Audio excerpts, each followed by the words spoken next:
राधे राधे दोस्तों, हरि सिमरन में आपका स्वागत है। दोस्तों, आज हम पद्म पुराण की एक बहुत ही सुंदर कथा, जिसमें ये माना जाता है कि बद्रीनाथ धाम कभी भगवान शिव और माता पार्वती का विश्राम स्थान हुआ करता था। यहाँ भगवान शिव अपने परिवार के साथ रहते थे, लेकिन श्री हरि विष्णु को यह स्थान इतना अच्छा लगा कि उन्होंने इसे प्राप्त करने के लिए एक बहुत ही सुंदर योजना बनाई। किस तरह से, आइए जानते हैं। तो सतयुग में जब भगवान नारायण बद्रीनाथ आए, तब यहाँ बद्रियों यानी बेरों का वन था और यहाँ भगवान शंकर अपनी अर्धांगिनी पार्वती जी के साथ बहुत ही सुख से रहते थे। एक दिन श्री हरि विष्णु बालक का रूप धारण कर जोर जोर से रोने लगे।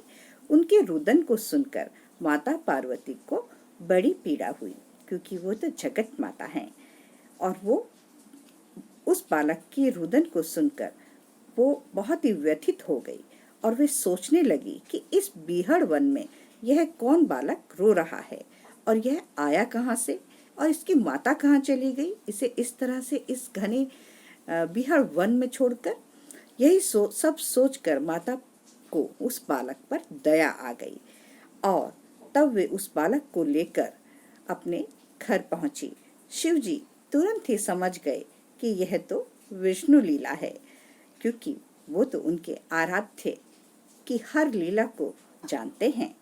उन्होंने माता पार्वती से इस बालक को घर के बाहर छोड़ देने का आग्रह किया और कहा कि यह अपने आप ही कुछ देर रोकर चला जाएगा, तुम इसे अंदर मत लेकर आओ। लेकिन माता पार्वती ने उनकी एक न मानी और वे उस बच्चे को लेकर अंदर आने लगी। तो शिव ने बहुत ही अनुनय विनय किया माता पार्वती से कि पार्वती, तुम क्यों परेशान हो रही हो?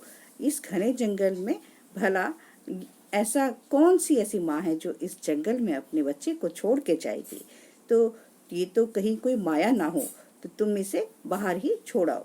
लेकिन माँ तो माँ है और वो नहीं माने और उन्होंने उनकी एक भी बात नहीं मानी और उस बालक को ले जाकर चुप कराने लगी और लोरी सुनाकर उन्हें सुलाने लगी।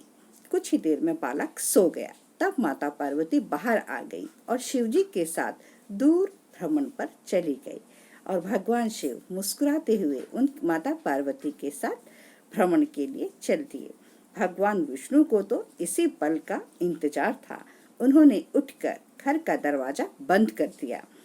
जब भगवान शिव और पार्वती घर लौटे तो द्वार अंदर से बंद था।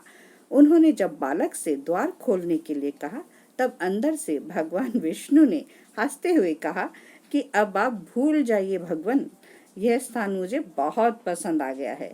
आप मुझे यहीं विश्राम करने दीजिए। अब आप यहाँ से केदारनाथ चले जाइए और वहाँ आप विश्राम करें।